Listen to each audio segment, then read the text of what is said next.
Under scrutiny ngayon ang koneksyon ni Batangas Vice Governor Hermelando Mandanas hindi lang sa isang Chinese businessman na nagpanggap na Pilipino, kundi pati sa China mismo. Mala Alice Guo raw kasi ang galawan ng kanyang birth certificate. Pero giit ni Mandanas, siya ay Pinoy. Narito ang part 3 ng exclusive agenda report ni Joash Malimban.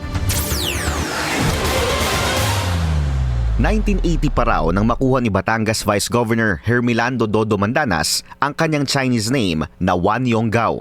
Ang pangalan na ito, nakuha raw niya noong magtrabaho siya sa private sector sa Hong Kong.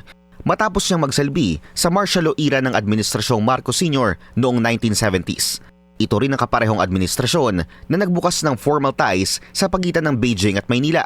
Matapos ang isang diplomatic mission ni former First Lady Imelda Marcos sa China noong 1974. Ayon sa Vice-Gobernador, Mandarin form lang daw ito ng pinagsamang apelyido ng kanyang ama na Mandanas at kanyang ina na Inko. Mayroon pa raw siyang sariling Chinese card kung saan ito ang nakasulat na pangalan. Alam mo, Chinese, the same character but pronounced differently. Kaya even in Hong Kong, ang card ko may Chinese. Pero hindi ako marasumula. At saka kung yun lang, hindi ko mababasa. Una nang iniulat ng Billionaire News Channel na tila Chinese name ang tawag ng multiple Chinese media outlets kay Mandanas.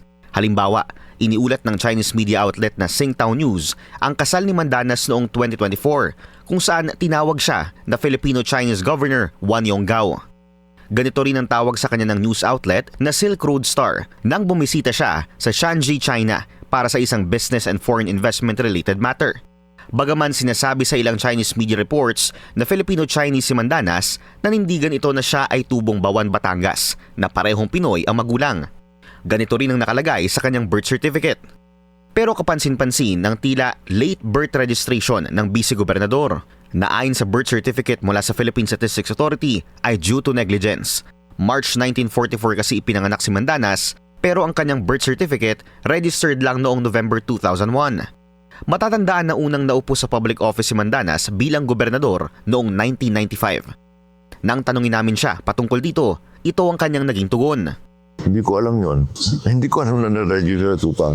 Ang alam ko, noong bata pa ako, every time they ask for birth certificate, So, isa pa rin po yun sa ano nyo? Sa I have to get a certificate na sa Bawan, where my town, my barangay was a playa.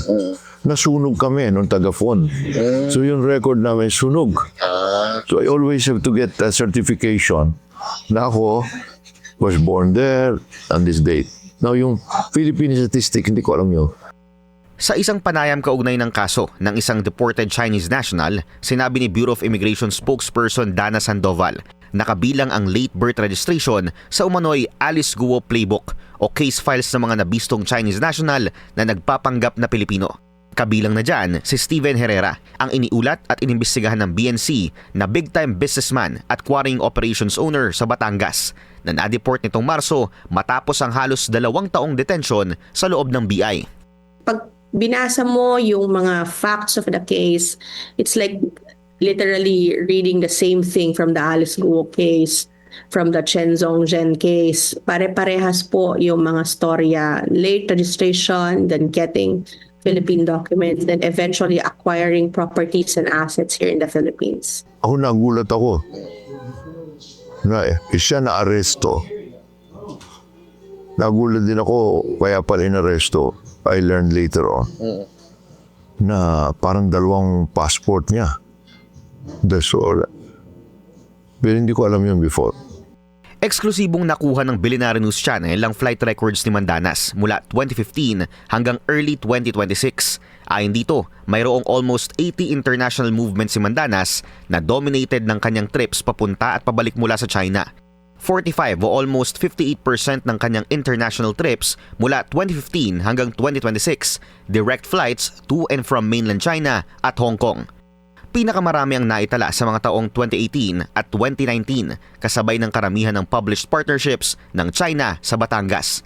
Sinundan na ito ng mahigit 10 flights to and from the US. Para sa agenda, Joash Malimban, Billionaire News Channel.